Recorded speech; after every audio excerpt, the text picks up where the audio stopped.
ভারতের কেরালা রাজ্যের কোচিতে কানাড়া ব্যাংকের এক শাখায় ক্যান্টিনে গরুর মাংস নিষিদ্ধ করার সিদ্ধান্ত নেন deputy regional manager Ashwini Kumar. এর প্রতিবাদে ব্যাংক কর্মীরা শাখার সামনেই প্রকাশ্যে বিফ পার্টির আয়োজন করে।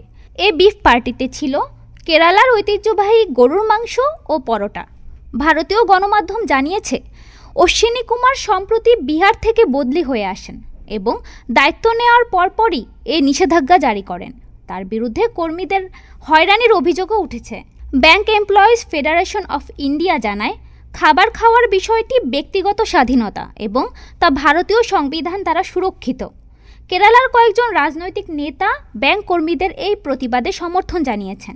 বামপন্থী স্বতন্ত্র আইন প্রণেতা কেটি জলিল বলেন, কে কি খাবেন তা ঊর্ধ্বতন কর্মকর্তাদের সিদ্ধান্ত নেওয়ার বিষয় নয়। কেরালায় ফ্যাসিবাদী চিন্তার জায়গা নেই। উল্লেখ্য, কেরালার সংস্কৃতিতে গরুর মাংস একটি প্রচলিত খাবার। রাজ্যটিতে বহু হিন্দু নাগরিকও গরুর মাংস খান।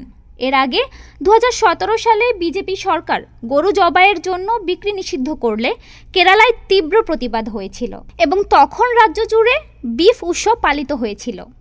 ডেস্ক রিপোর্ট, আজ বার্তা।